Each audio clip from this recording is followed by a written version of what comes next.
Hello friends, stock चरित्र के अगले एपिसोड में आपका बहुत बहुत स्वागत है। 3 जनवरी के इस एपिसोड में आपके लिए कई सारे स्टॉक्स लेके आए हैं। इसमें सबसे पहले सीमेंट सेक्टर का एक स्टॉक लेके आए हैं, एसीसी।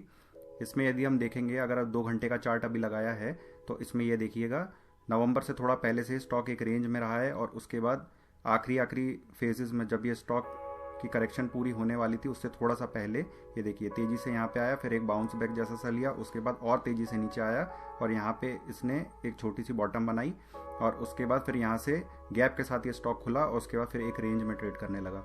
तो अभी ऐसा लगता है, जो स्ट्रक्चर है देख के वो ऐसा लगता है कि यहाँ पे एक बॉटम बन गई है जो दोबारा इसके कटने के चांसेस बहुत कम लग रहे हैं। तो यहाँ से जो स्टॉप लॉस का एरिया है वो लगभग 4% नीचे का है, पर अगर यहाँ से ये चलना शुरू होता है ऊपर की तरफ तो ये लगभग 20% के टारगेट आपको दे सकता है। ये 1950 के लेवल तक यहाँ से जाता हुआ आपको दिख सकता है और इसका जो व्यू रहेगा वो 4 से 5 हफ्ते का व्यू रहेगा।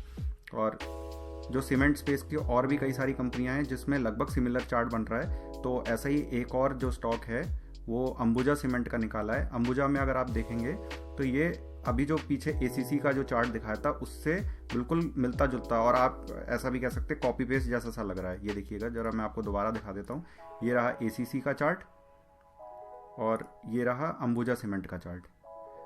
वो दोनों अगर हम लॉन्ग टाइम फ्रेम में भी अगर देखेंगे तो दोनों स्टॉक लगभग एक जैसा ही काम किए हैं और दोनों के चार्ट एकदम सिमिलर हैं। इसमें भी अगर हम सेम एनालिसिस लगा के देखें तो ये जो इसका स्टॉप लॉस एरिया होना चाहिए वो लगभग इस एरिया के आसपास होना चाहिए। यहाँ पे इसका एक प्रोबेबल स्टॉप लॉस एरिया रहेगा और इसका जो टारगेट हो सकता है आगे आने वाले दिनों में 290-300 की रेंज में आपको ये दिखाई दे सकता है, इस लेवल के आसपास। तो इस पे भी ध्यान बनाए रखेंगे, इसमें भी 20% आने की संभावना है। तीसरा है एडवांस एंजाइम केमिकल सेक्टर की एक कंपनी है। इसमें यदि देखें तो इसने देखिए यहाँ से अक्टूबर के मिड से ये बहुत तेज़ी से नीचे आया था, उसके बाद एक बाउंस बैक लिया, फिर इसने तीसरी लेग यहाँ पे लगाई। अब यहाँ पे एक छोटा सा डबल बॉटम टाइप का सा एक फॉर्मेशन आ रहा है, पर यहाँ पे देख के लग रहा है कि इसकी एक बॉटम शायद बन गई है। तो इसमें ये वाला जो एरिया है ये नहीं कटना चाहिए नीचे की तरफ। अगर ये इसके ऊपर ही बना रहता है तो जल्दी, यानी कि लगभग 1 से 1.5 महीने का अगर हम टाइम होराइजन इसमें लेके चलेंगे तो ये स्टॉक आपको 440 तक के लेवल भी दिखा सकता है, ये वाला लेवल। अगर मैं इसमें रिस्क रिवार्ड की कैलकुलेशन करके देखूं तो ये देखिएगा, यहाँ तो हमारा एक प्रोबेबल एसएल जो है वो लगभग 6% नीचे का यहाँ से, और अगर ये चलना शुरू होता है यहाँ से तो ये देखिएगा लगभग 30% के आसपास के आपको टारगेट, 28% अभी जैसे आ रहा है तो आ रहा है। तो इसमें जो रिस्क रिवार्ड है वो 1:4 से थोड़ा सा ज़्यादा है, जो कि बहुत अच्छा रिस्क रिवार्ड है। तो इस पर भी आप नज़र बनाए रख सकते हैं। अगला स्टॉक है आपके लिए एस्टर डीएम। एस्टर डीएम में अभी ये देखिएगा रिसेंट में ये बहुत अच्छे रेंज में काम कर रहा था और यहाँ से ये अब ऊपर जाने का प्रयास कर रहा है। पहले तो देखें कि इसका एक सपोर्ट एरिया कहाँ बन रहा है। ये देखिए स्टॉक यहाँ से गिरना शुरू हुआ था, यहाँ गया, फिर ऊपर गया, फिर तीसरी लेग, फिर चौथी लेग और यहाँ पे 5वीं लेग। 5 बार ये, यानी ये 3 बार यहाँ पे और 5 बार तो ये ऊपर नीचे गया है स्टॉक, और यहाँ पे 3 बार, यानी इस जगह पे और यहाँ पे और इस जगह पे, ये इन 3 जगहों पे ये इस लाइन पे आके टच किया है। ये लाइन मैं आपको खींच के बता देता हूँ, ये देखिए। तो यहाँ पे 3 बार सपोर्ट लिया था, तो इस प्राइस के नीचे जाना इस स्टॉक के लिए काफ़ी मुश्किल है। तो अगर इसी को हम लोग एक स्टॉप लॉस एरिया मान के चलें तो आगे आने वाले आप ये मानिए 3 हफ्तों में ये आपको 190 या 200 के लेवल भी दिखा सकता है, ये वाला एरिया। अभी के लिए 200 मान के चलते हैं, ये देखिए। और यहाँ पे अगर हम रिस्क रिवार्ड का अगर हम कैलकुलेशन करके देखें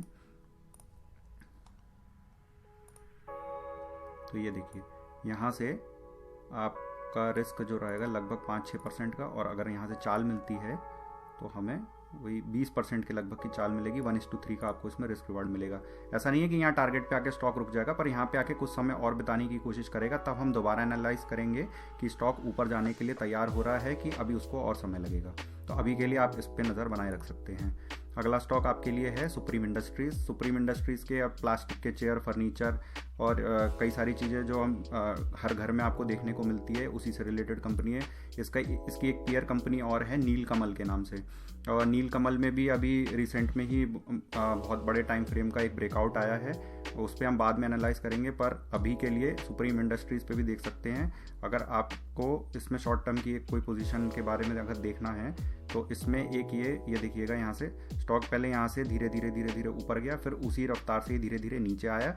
यहाँ पे ये देखिएगा, यहाँ पे एक डबल बॉटम टाइप की सी फॉर्मेशन बनाई है। यहाँ पे एक बॉटम लगा, उसके बाद फिर ये स्टॉक ऊपर गया, उसके बाद फिर नीचे आया और यहाँ पे एक डबल बॉटम इसने फॉर्मेशन यहाँ पे बना दी है, ये वाला एरिया। और अगर ये चलना शुरू हुआ तो ये आपको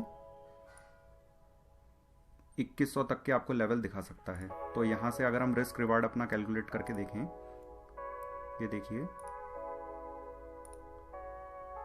तो रिवार्ड तो हमें जो मिल सकता है प्रोबेबल वो 25% तक के इसमें रिवार्ड आ सकते हैं। और जो रिस्क रहेगा हमारा वो रहेगा लगभग 4% का। तो आपको यहाँ पे 1:5 से भी ज़्यादा का आपको रिस्क रिवार्ड मिल रहा है, जो कि बहुत अच्छा रिस्क रिवार्ड है। इसमें भी आप देख सकते हैं। अगला है ट्यूब इन्वेस्टमेंट।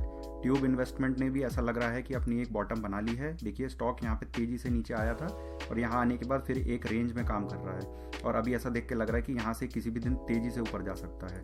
अगर मैं ये मान लूँ कि इसकी बॉटम यहाँ पे बन चुकी है तो इस स्टॉक को इस एरिया के नीचे नहीं जाना चाहिए।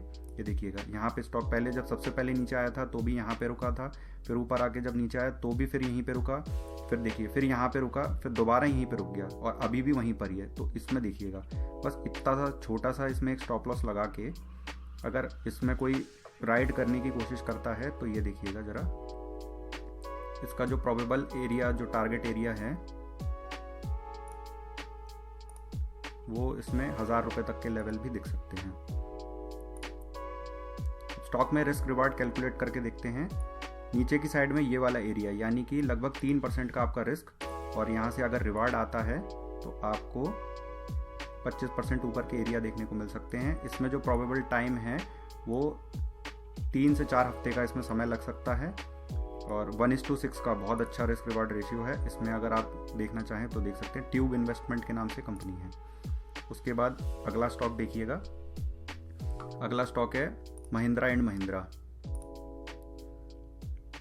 महिंद्रा एंड महिंद्रा में भी यहाँ ये वाला जो एरिया है एक अच्छा सपोर्ट इसमें यहाँ पे बन चुका है। इस एरिया के नीचे ये स्टॉक नहीं जाना चाहिए। अगर ये ऊपर की तरफ चलता जाएगा तो हमें 840 के लेवल 4 से 5 हफ्ते में हमें देखने को मिल सकते हैं। तो इस वाले एरिया का भी ध्यान रखेंगे और यहाँ से रिस्क रिवार्ड भी काफ़ी अच्छा है। ये देखिएगा, अगर हम इसमें रिस्क रिवार्ड कैलकुलेट करके देखें तो हमें 1:3 से ज़्यादा के हमें रिस्क रिवार्ड मिलते हैं। इस पे भी आप नज़र बनाए रख सकते हैं। अगला स्टॉक है एफएल। एफएल में भी यही स्थिति बन रही है। ये और अगर आपको शॉर्ट टर्म के लिए एक पिक अगर चाहिए तो ये आपके काम आ सकता है। इसमें 2 से 3 हफ्ते में ही आपको अच्छे रिटर्न देखने को मिल सकते हैं। स्टॉक ने एक यहाँ पे एक सपोर्ट लेवल यहाँ क्रिएट किया है, इसके नीचे स्टॉक नहीं जाना चाहिए और अगर यहाँ से चलना शुरू होता है तो हमें जल्द ही 4400 तक के लेवल इसमें देखने को मिल सकते हैं। ये देखिए इस लेवल तक जा सकता है और अगर मैं इसका रिस्क रिवार्ड कैलकुलेट करूं तो ये देखिए 13% तक के इसमें टारगेट मिल सकते हैं छोटे टाइम फ्रेम के लिए और 1:4 का इसमें रिस्क रिवार्ड है। तो ये रहे इस हफ्ते के काफ़ी सारे स्टॉक्स जिस पे आप नज़र बनाए रख सकते हैं। पहले भी जो हमने स्टॉक्स बताए थे उनमें बहुत अच्छी चाल आ चुकी है। बस अपना डिसिप्लिन फॉलो कीजिए। अगर आप काम करते हैं तो अपने विवेक से काम कीजिए, क्वांटिटी अपनी लिमिटेड रखिए और अच्छे से काम कीजिए। आप देखेंगे कि ये जो स्टॉक्स चल रहे हैं इसमें आपके बहुत अच्छे पैसे बन सकते हैं। तो आज का एपिसोड यहीं समाप्त होता है। आपका बहुत बहुत शुक्रिया।